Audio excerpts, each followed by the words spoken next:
Assalamualaikum teman-teman, selamat berjumpa lagi dengan saya Abdurrahman dan masih tetap di channel Abdurrahman ya. Dan masih tetap juga mengupas tentang seputaran gangguan asam lambung dan anxiety psikosomatis.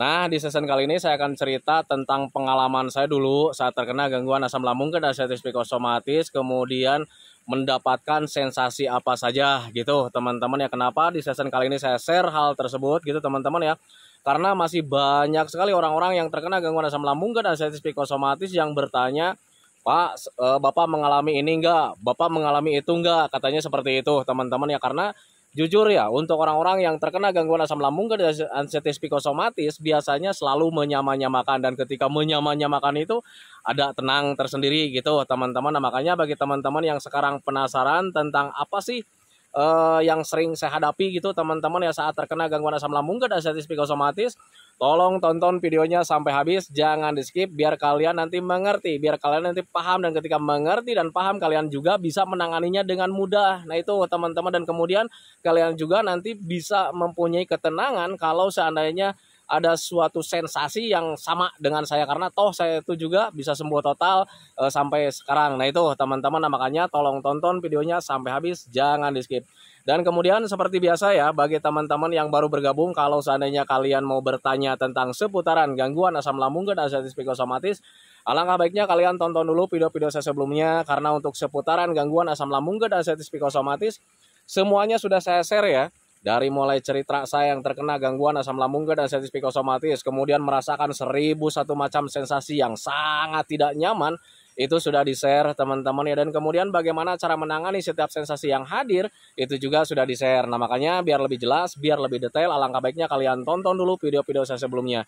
Nah itu teman-teman ya. Dan kemudian bagi teman-teman yang baru bergabung juga, seperti biasa juga ya, kalau seandainya kalian belum subscribe channelnya, mohon videonya itu di subscribe dulu, karena untuk subscribe itu tidak memerlukan biaya, tidak memerlukan pendaftaran. Jadi subscribe itu adalah hal yang sangat mudah sekali bagi teman-teman lakukan ya. Jadi teman-teman itu cukup memijit saja tulisan subscribe, biar kenapa? Jujur ya, biar videonya itu cepat berkembang dengan baik. Dan kalau seandainya videonya itu berkembang dengan baik, sudah barang tentu itu akan menambah semangat tersendiri buat saya untuk terus nge-share tentang seputaran gangguan asam lambung dan anxiety psikosomatis ini terhadap kalian.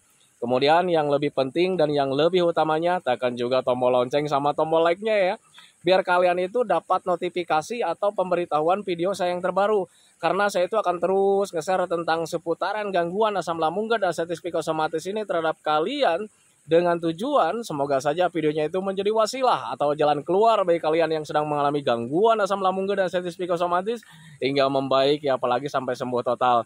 Amin ya robbal alamin. Ya minimal hanya memberikan motivasi saja, atau lebih minimalnya lagi hanya sekedar menemani kalian yang sekarang sedang merasakan tidak nyamannya dari gangguan asam lambung dan anxiety psikosomatis. Nah itu teman-teman ya. Nah kembali lagi ke topik utama teman-teman ya. Untuk orang-orang yang terkena gangguan asam lambung dan anxiety psikosomatis, banyak sekali yang bertanya, Pak, Bapak mengalami ini enggak? Bapak mengalami itu enggak? Dan sebagainya teman-teman ya. Biasanya untuk orang-orang yang terkena gangguan asam lambung dan anxiety psikosomatis itu, jiwa keponya itu sangat besar teman-teman. Jadi kadang untuk orang-orang yang terkena gangguan asam lambung dan anxiety psikosomatis, termasuk saya dulu gitu teman-teman ya, selalu menyamanyamakan keadaan diri kita sendiri dengan orang lain. Nah itu teman-teman, dan ketika sama dengan orang lain gitu teman-teman ya, ada ketenangan tersendiri teman-teman ya, apalagi ketika melihat orangnya itu sudah sembuh total teman-teman ya. Dulu juga sama gitulah teman-teman ya.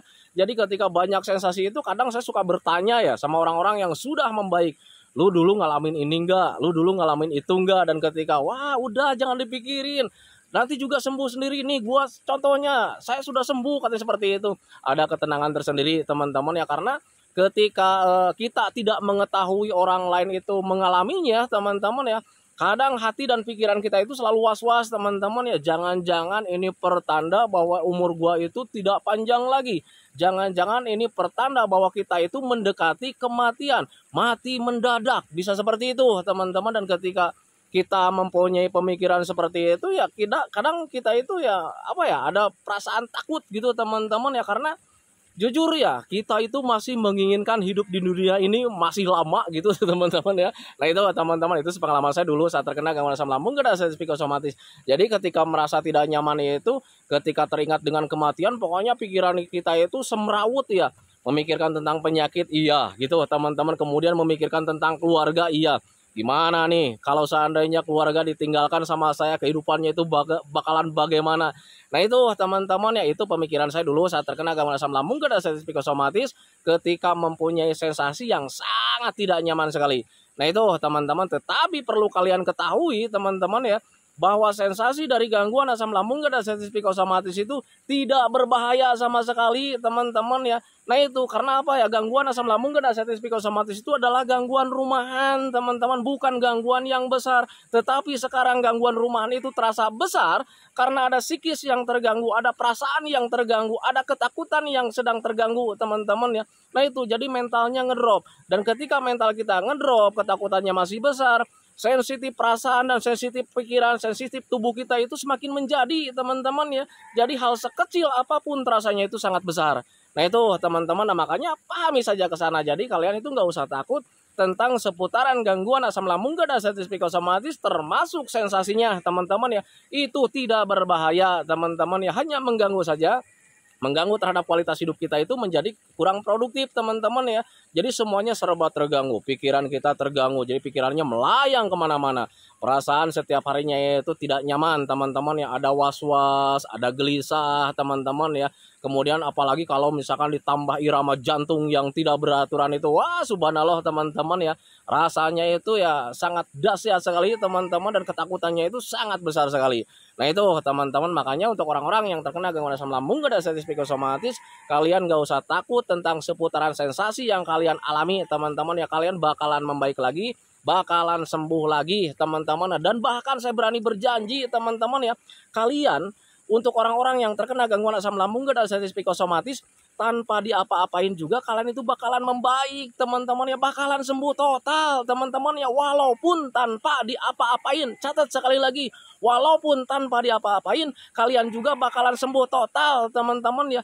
Cuman perbedaannya teman-teman ya, orang yang terkena gangguan asam lambung gak ada psikosomatis ketika melakukan metodenya itu mungkin bakalan lebih cepat teman-teman ya, berbeda dengan orang yang tidak diapa-apain. Mungkin orang yang menggunakan metode itu bakalan lebih cepat membaiknya, bakalan lebih cepat terhindarnya. Tetapi untuk orang-orang yang terkena gangguan asam lambung gak ada psikosomatis, kemudian malas juga nih melakukan metodenya, karena ya jujur ya, untuk aslam itu rasa malas itu masih besar gitu teman-teman ya. Tetapi kalian gak usah khawatir juga teman-teman ya, tanpa kalian diapa-apain juga kalian bakalan membaik teman-teman. Cuman mungkin durasinya agak lama teman-teman ya. Nah itu, tetapi perlu kalian ketahui bahwa kalian itu bakalan membaik sebetulnya. Nah itu teman-teman, kalian bakalan membaik, bakalan sembuh total. Nah itu teman-teman ya, contoh kecil ini untuk saya pribadi teman-teman ya. Jadi kalian jangan melihat dulu orang lain lah.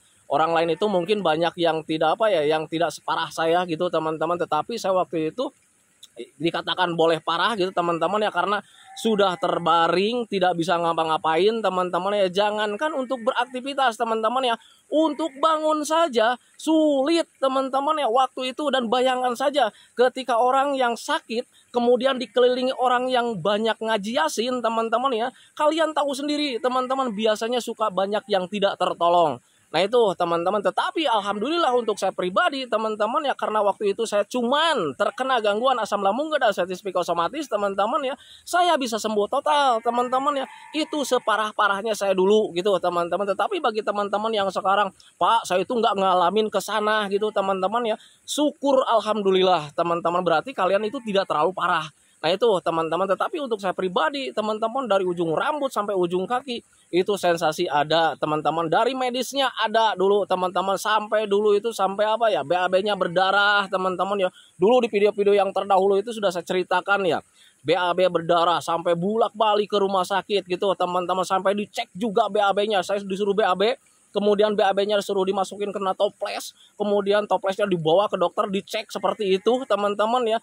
Itu dulu saya seperti itu teman-teman, tetapi bisa membaik gitu teman-teman, bisa sembuh total. Nah itu teman-teman, dari medisnya seperti itu teman-teman. Kemudian esopagusnya ada pembengkakan dulu gitu teman-teman ya, jalan saja waktu diperbaikan gitu teman-teman sampai membungkuk gitu teman-teman ya, karena itu untuk berdiri begini saja, berdiri tegak itu nggak bisa. Jadi ketika mau berdiri tegak itu kayak macam apa? Esopagusnya itu kayak macam ketarik ke bawah. Nah itu teman-teman, kemudian perut terasa sakit melilit gitu teman-teman, sampai saya itu nangis-nangis gitu teman-teman ya, sampai perut itu dipegang seperti ini karena sakit melilitnya itu super dahsyat teman-teman ya. Itu saya alami juga gitu teman-teman, itu dari medisnya. Nah itu teman-teman, tetapi bisa sembuh total. Nah itu teman-teman, makanya untuk orang-orang yang terkena gangguan asam lambung dan artritis psikosomatis, ketika mungkin sensasinya kurang komplit, syukur alhamdulillah teman-teman, berarti kalian nggak parah teman-teman ya. Saya saja yang parah bisa sembuh. Nah itu teman-teman, apalagi Anda yang tidak terlalu parah gitu teman-teman. Nah, makanya usahakan dari mulai sekarang gimana caranya supaya kalian itu bisa bangkit teman-teman ya.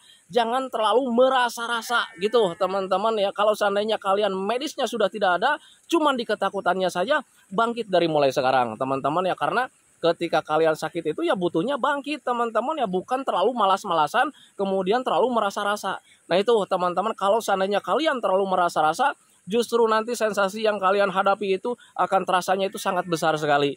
Nah itu teman-teman, itu pengalaman saya dulu saat terkena gangguan asam lambung dan artritis psikosomatis. Nah makanya bagi teman-teman yang sering bertanya tentang seputaran gangguan asam lambung dan artritis psikosomatis, tentang sensasi medis yang saya alami itu seperti apa, banyak sekali teman-teman, dari ujung rambut sampai ujung kaki itu sensasinya untuk medisnya saja itu ada teman-teman ya. Dari rambut saya banyak yang rontok teman-teman ya, kemudian sampai sekarang nih uban itu masih banyak teman-teman, itu sisa-sisa dari gangguan asam lambung dan artritis psikosomatis. Dulu saat terkena, sebelum terkena gangguan asam lambung dan artritis psikosomatis, uban satu pun nggak ada teman-teman ya. Tetapi karena mungkin terlalu banyak pikiran, kita stres terhadap penyakit teman-teman ya, akhirnya ngimbasnya kena uban teman-teman ya. Kepala saya panas waktu itu ya, akhirnya banyak yang rontok juga gitu teman-teman. Kemudian uban tumbuh di mana-mana teman-teman ya. Tetapi untuk sampai detik ini saya menyesal tidak teman-teman ya. Yang penting sehat saja dulu gitu teman-teman, karena ketika sehat itu semuanya serba nikmat. Nah itu teman-teman, nah, makanya untuk orang-orang yang terkena gangguan asam lambung dan artritis psikosomatis kemudian bertanya juga, Pak, sensasi apa aja yang Bapak alami? Komplit teman-teman ya, nanti akan saya share ya videonya tentang sensasi-sensasi yang saya alami gitu teman-teman ya, dari mulai medisnya sampai psikisnya. Nanti saya akan share videonya, semoga saja videonya itu menjadi apa ya, menjadi wawasan buat kalian. Ternyata orang yang komplit saja itu bisa sembuh total. Nah itu teman-teman ya, saya itu sudah terbaring teman-teman ya. Kemudian bebek saya itu berat badan itu turun drastis teman-teman ya. Jadi tinggal apa ya, orang bilang itu tinggal tulang dibungkus kulit teman-teman ya. Nah itu bayangkan saja ketika kondisi badan seperti itu kemudian tidak bisa bangun. Jadi kerjaannya cuma tidur aja melulu, karena ya nggak bisa bangun teman-teman ya. Jangankan untuk aktivitas yang lain-lain ya, kayak macam ke WC saja nggak bisa teman-teman ya. Pipis saja saya dikasih botol teman-teman ya, karena nggak bisa bangun teman-teman ya. BAB saja dulu pakai tisu teman-teman ya. Nah itu, tetapi alhamdulillah karena waktu itu ya saya itu melakukan tindakan bodoh teman-teman ya. Dulu itu kan orang yang terkena gangguan asam lambung dan artritis psikosomatis termasuk saya dulu gitu teman-teman ya, mengkonsumsi makanan itu sering mual, muntah gitu teman-teman. Jadi untuk makan itu nggak ada selera sama sekali. Nah di situ kesalahan saya teman-teman ya, saya tidak terlalu memaksakan untuk makan. Nah itu teman-teman, tetapi berbeda ketika ingin bangkit teman-teman ya, badannya tinggal tulang doang gitu teman-teman ya. Saya berpikirnya begini waktu itu gitu teman-teman ya, orang sakit tanpa makan tidak akan membaik teman-teman ya. Di rumah sakit saja orang yang tidak bisa ngapa-ngapain saja itu diinfus teman-teman ya, karena biar ada asupan untuk tubuh kita teman-teman ya. Nah waktu itu berpikir seperti itu, dan akhirnya saya mencoba memaksakan diri untuk makan gitu teman-teman ya. Waktu di parah-parahnya saya makannya itu cuman bubur bayi teman-teman, yang nggak ada gizinya, nggak ada vitaminnya teman-teman. Bubur bayi yang satu saset itu di warung, kan banyak dijual tuh di warung teman-teman ya. Saya makannya cuman itu doang teman-teman. Wajar makanya ketika waktu itu BB saya ngedrop, kemudian kondisi saya ngedrop teman-teman ya, karena nggak ada gizi, nggak ada vitamin teman-teman ya. Nah tetapi berbeda ketika mulai memahami orang sakit itu butuh vitamin penuh gitu teman-teman ya. Gizinya iya, vitaminnya iya, mineralnya iya, proteinnya iya. Nah itu teman-teman, nah makanya ketika mulai memahami ke sana, saya mencoba memaksakan diri gitu teman-teman ya. Saya mengkonsumsi nasi, kemudian lauk pauknya, proteinnya, vitaminnya, semuanya serba dihajar. Alhamdulillah teman-teman ya, dalam 1 minggu ketika memaksakan diri untuk memakan makanan yang penuh gizi gitu teman-teman ya, alhamdulillah mulai bisa bangun waktu itu gitu teman-teman. Jadi dari mulai terbaring itu sudah mulai bisa bangun. Di awal-awal cuman nyender doang gitu teman-teman. Tetapi kalau misalnya kalian bertanya apakah ketakutannya masih ada, di situ ketakutannya masih besar teman-teman ya. Ketakutannya masih besar, takut mati lah, iya sudah pastilah.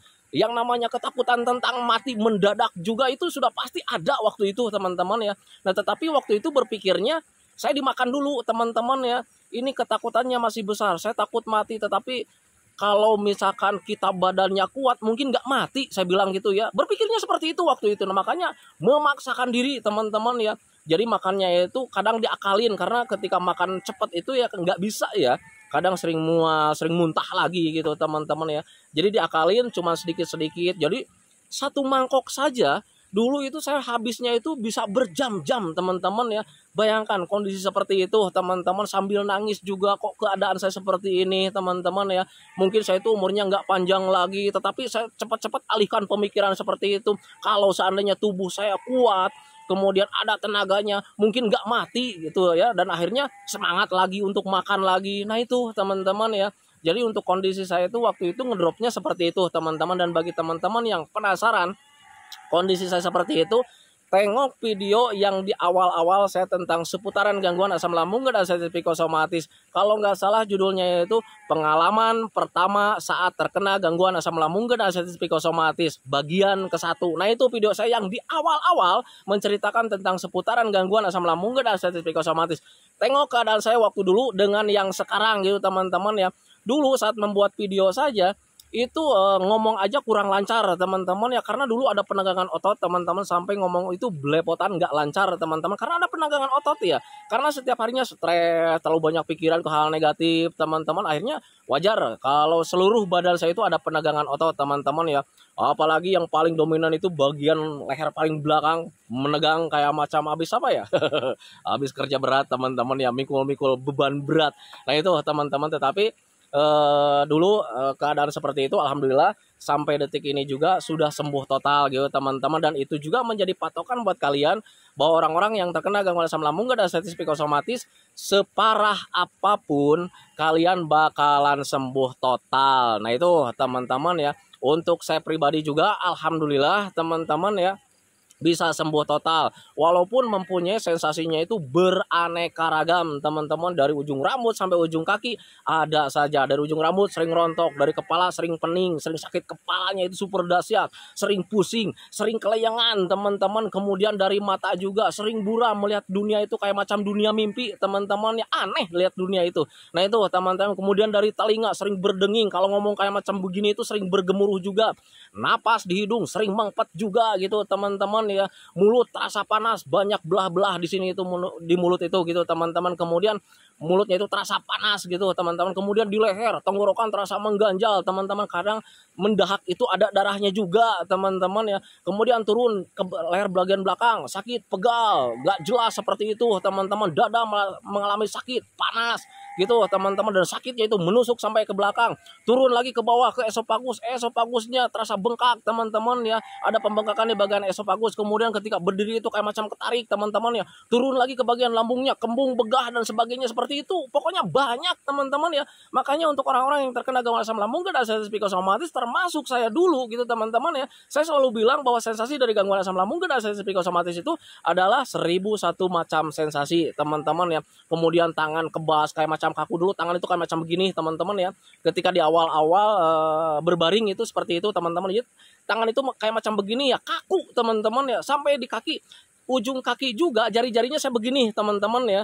Itu karena ada penegangan otot, kita waspada setiap harinya teman-teman ya.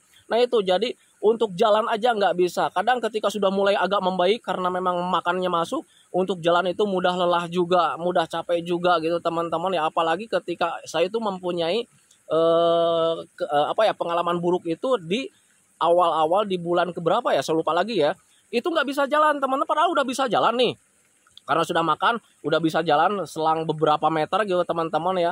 Habis 5 meter kita duduk lagi, habis 6 meter kita dipayang lagi gitu teman-teman sama keluarga. Dan tiba-tiba selang beberapa minggu, kemudian pas mau mencoba itu saya kaku waktu itu ya. Jadi lutut itu nggak bisa berdiri, teman-teman. Di situ saya ngedrop lagi, teman-teman. Di situ saya nangis lagi. Wah, ini jangan-jangan saya ada apa ya? Ada pengeroposan tulang. Berpikirnya seperti itu ya, karena lemes waktu itu ya, lututnya itu nggak bisa bangun, teman-teman. Jadi untuk digerak-gerak saja itu sebetulnya bisa, cuman diangkat nggak bisa. Tetapi herannya waktu itu jari-jari ketika digerakkan itu bisa, teman-teman. Tetapi lutut nggak bisa ngangkat. Itu teman-teman, itu separahnya saya dulu saat terkena gangguan asam lambung gak ada sensitif psikosomatis. Padahal itu di awal perbaikan, teman-teman ya, dari mulai berbaring sampai ke sesudah menjalankan pola makan. Nah itu teman-teman, sempat shock juga waktu itu, akhirnya periksakan lagi gitu teman-teman ya. Dan waktu itu dokter bilang nggak apa-apa waktu itu. Nah itu teman-teman, dan dulu itu saya berpikirnya wah ini jangan-jangan kekurangan kalsium gitu teman-teman ya. Saya berpikirnya seperti itu. Akhirnya cek lagi, ternyata diperiksa itu ternyata baik-baik saja. Membingungkan teman-teman waktu itu. Nah itu teman-teman, nah di situ stres semakin menjadi kenapa ini seperti ini. Nah makanya dulu saya terkena gangguan asam lambung gak ada sensitif psikosomatis, keluarga saya itu banyak yang aneh-aneh teman-teman ya, karena wajar sih menurut saya gitu teman-teman, karena dia itu sudah berusaha ke dokter, sudah sering nganter gitu teman-teman, tetapi nggak ada perbaikan. Nah makanya wajar ketika keluarga itu melakukan tindakan yang aneh-aneh, kayak macam manggil supranatural lah, kemudian orang-orang pintar lah, kemudian saya diruqyah lah dan sebagainya. Tetapi karena memang penyakitnya bukan dari makhluk halus gitu teman-teman, memang penyakitnya gangguannya itu memang ada dalam diri kita sendiri gitu teman-teman ya.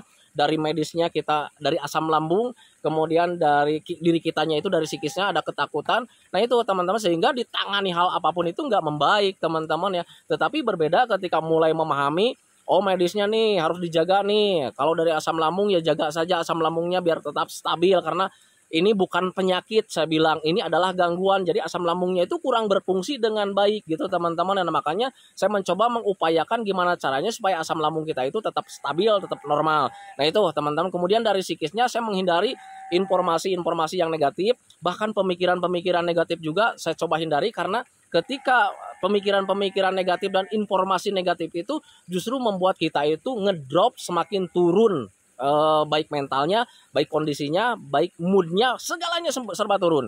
Nah itu teman-teman, nah, makanya bagi teman-teman yang sekarang sedang terkena gangguan asam lambung gak ada sensitif psikosomatis, ketika bertanya, Pak Bapak ngalamin ini enggak, Bapak ngalamin itu enggak, kalian bayangkan saja ketika saya waktu dulu separah-parahnya seperti itu, dan rasanya sungguh dahsyat sekali, tetapi bisa membaik dengan sendirinya, bisa sembuh total tanpa obat, tanpa herbal teman-teman ya, hanya menggunakan metode saja. Pola makannya dijaga, pola hidupnya dijaga, pola pikirnya dijaga, dan selebihnya olahraga, kemudian minumnya minimal 8 gelas dalam sehari, kemudian selalu mengupayakan gimana caranya supaya hati dan pikiran kita itu tetap senang. Kenapa saya katakan selalu seperti itu?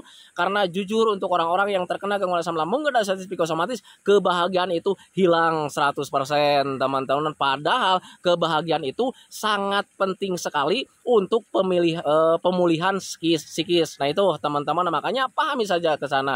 Makanya saya selalu bilang sama teman-teman itu, upayakan gimana caranya supaya hati dan pikiran kita itu tetap senang. Nah itu teman-teman, karena kesenangan itu tidak ada sama sekali untuk orang-orang yang terkena gangguan asam lambung gak ada sensitif psikosomatis. Padahal kesenangan itu sangat penting sekali untuk pemulihan psikisnya. Nah itu teman-teman, makanya pahami saja ke sana. Nah itu teman-teman ya, video dari saya tentang seputaran pengalaman saya waktu terkena gangguan asam lambung gak ada sensitif psikosomatis. Semoga saja cerita ini menjadi wawasan buat kalian. Semoga saja cerita ini menjadi patokan buat kalian. Ternyata orang yang separah-parahnya saja itu bisa sembuh total tanpa obat, tanpa herbal. Nah makanya bagi teman-teman yang sekarang sedang terkena gangguan asam lambung gak ada sensitif psikosomatis, yuk semangat. Tetap konsisten menjaga 3P-nya, tetap konsisten menjaga metodenya, biar kalian itu cepat membaik dari gangguan asam lambung gak ada sensitif psikosomatis. Nah itu teman-teman ya. Nah itu teman-teman ya videonya, semoga saja videonya itu menjadi wasilah buat kalian, semoga saja videonya itu menjadi pencerahan buat kalian, ya minimal hanya sekedar menemani kalian lah yang sekarang sedang merasakan tidak nyamannya dari gangguan asam lambung gak ada sensitif psikosomatis. Kemudian seperti biasa, sebelum saya akhiri videonya, saya selalu mendoakan sama teman-teman itu, semoga saja teman-teman itu cepat sehat lagi, cepat sembuh lagi, cepat kembali lagi keadaan kalian yang dulu, baik semangatnya, moodnya, tertawanya, pokoknya kehidupan kalian yang berwarna itu semoga saja cepat kembali lagi, karena memang saya yakin 100% bahwa keadaan kalian yang dulu itu sangat dirindukan sekali. Nah itu teman-teman, kemudian doakan saya juga teman-teman ya, agar saya itu tetap sehat, tetap kuat, tetap ceria, agar masih bisa tetap menemani kalian. Nah itu teman-teman ya, sentikan videonya teman-teman ya. Assalamualaikum warahmatullahi wabarakatuh.